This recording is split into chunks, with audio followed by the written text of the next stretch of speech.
The directions before say the timing for this conversation is after Pilate has condemned Jesus to death. The scene opens as Pilate is washing his hands and face after a stressful day. During this, his wife enters.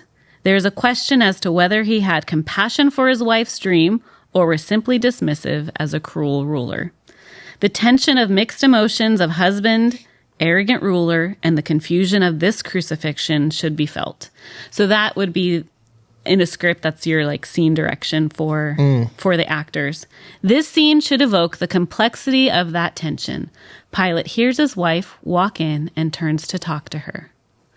Well, this is unexpected. What brings you here? Pilate's wife. Why didn't you listen? Pilate. What do you mean? You know what I mean. My dream. Why didn't you listen to me? This is nothing for you to concern yourself with, my dear. Nothing to concern myself with? How can you say that? You are my husband. Of course I am going to concern myself with the choices you make. Choices?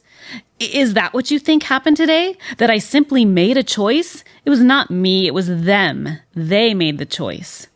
But you are the governor. Yes, I realize that. I need no further reminder on a day like today. I mean, did you hear them?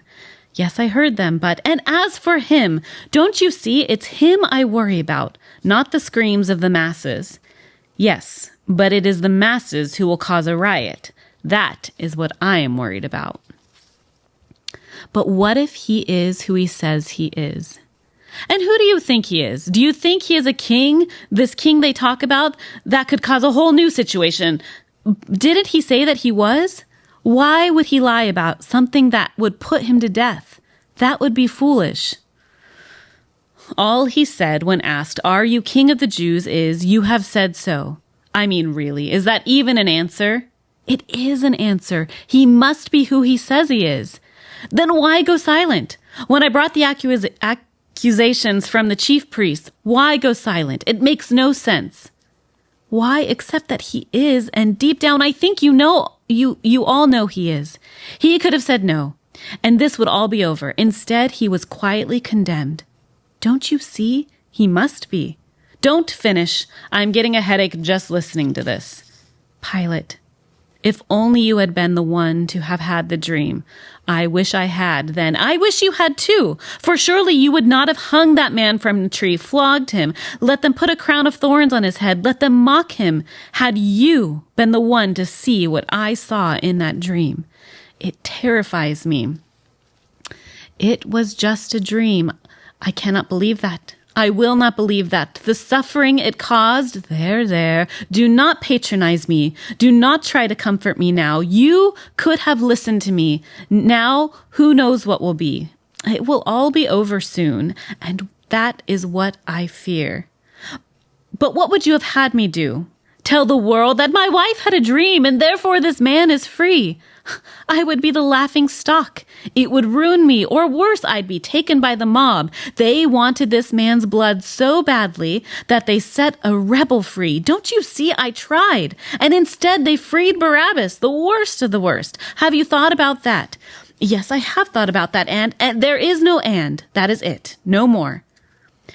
Tell me you think he is guilty. Tell me these words, and I will never bring it up again.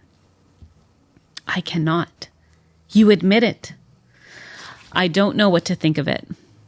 You looked in his eyes. You saw something different about him, didn't you? I said I do not know what to think. All I do know is that there was no other choice to be made, which is why this conversation is over. But Pilate, no more.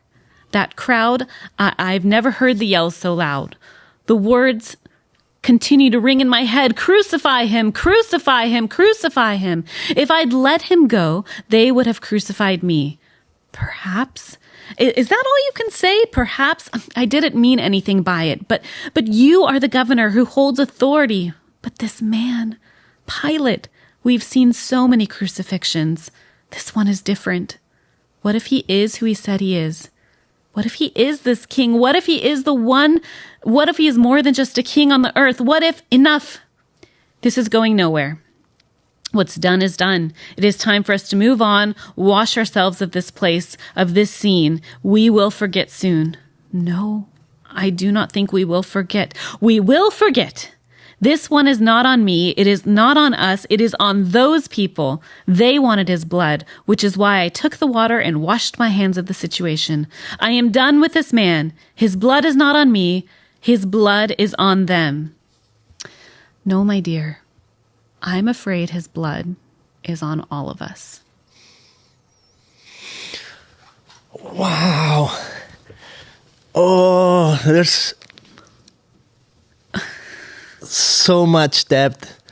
And the Gospels are incredible. Yeah. And he's in all four. Pilate's there in all the Gospels. Yeah. And the wife is only in a few, right? Or maybe in one, I think. I think it's only one. Don't quote me on that. Don't get mad at me in the comments. Yes, put it in the comments. How many? I think it's only one. And that is I think it's John, but I think it's John. It's in this. Anyways, I think she's only in one. Wow. And all it says is really she had a dream and she sent word for him not to do it. Oof. And it leaves you with the kind of like that sentiment of like, what choice are you going to make? Because to me, it's super interesting, the life of Pilate. And I kind of like went on a rabbit trail one time. Yeah. Like, who was this guy? Did he say yes or not? Right? Because he's washing his hands. So in a sense, like, it's not on me. So what do you think? I know. It is the $1 million question. Yes. And honestly, we've talked about it a little bit on my podcast and with the different the actors who played Pilate and his wife, Trevor and Laura. Who you should have them do it one day. Yes. Yeah. What is the typical, what most people think that you think? The people I talk to tend towards hope that he became a Christian after this. Wow. It is not known. Like Pilate, his ending in life is mysterious. As much as we know, like, lived, was the governor, was all of this, his end has a question mark, which is curious that would be the case. The people I've talked to and we've polled, we go through, I think he became a Christian. Wow. But we don't know. Just like some of the other stories in the Bible, we don't necessarily know but the choice is there. And I think that's the powerful part with Pilate's story is, he looked Jesus in the eye. He was face to face with him and he condemned him. And the blood that he just put on that cross, that blood was still offered back to him. So Jesus's love, again, back to that, didn't skip over Pilate because he put him on the cross. It was for Pilate as well.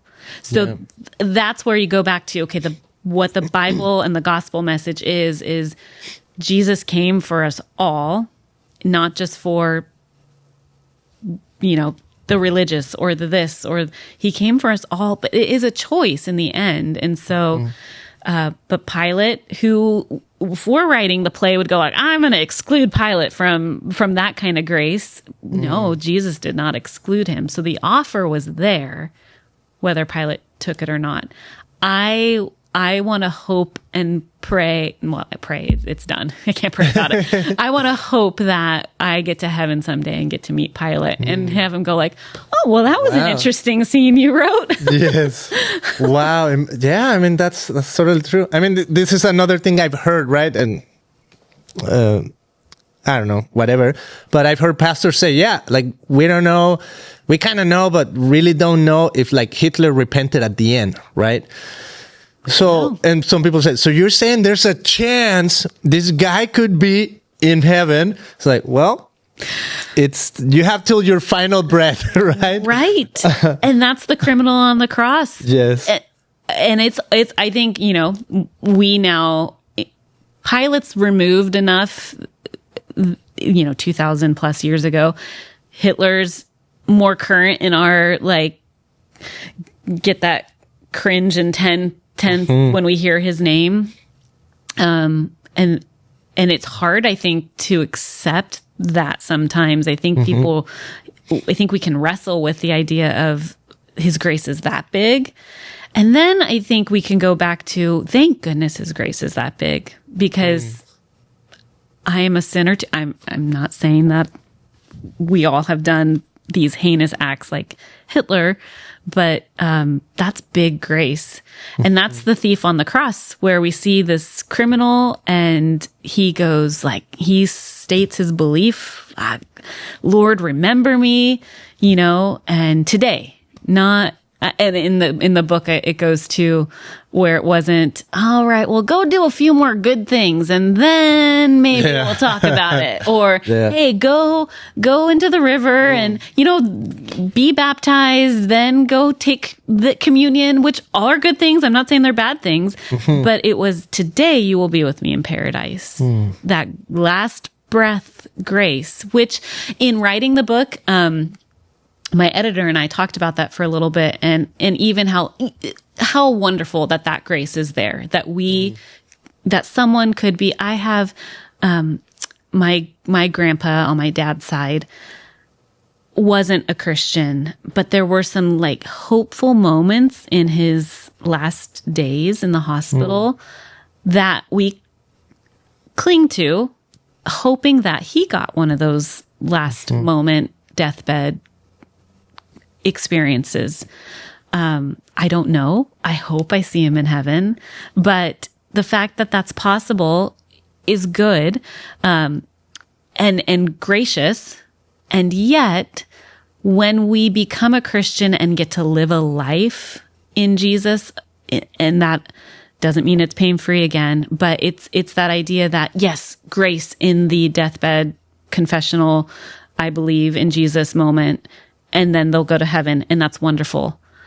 But almost that idea that when we make that choice for Jesus in our lives, that eternal life, it's different on earth, but it starts then, in the sense that like now I'm living with Jesus in me. Now I'm living with this abundant life promised in him, not pain-free, not scot-free. Doesn't mean I'm going to be rich and famous and all these things that seem really great, but it means again that he's there.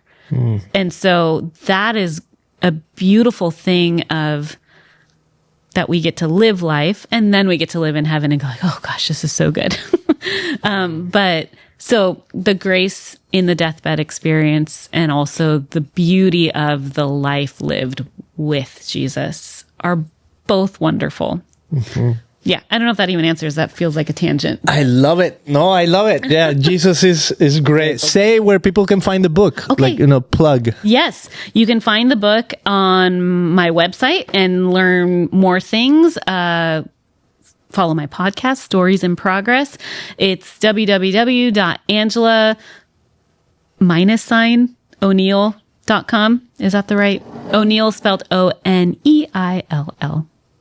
My husband would say the correct way, or like the surf brand. The surf brand. Yes. I love it. Yes. Okay.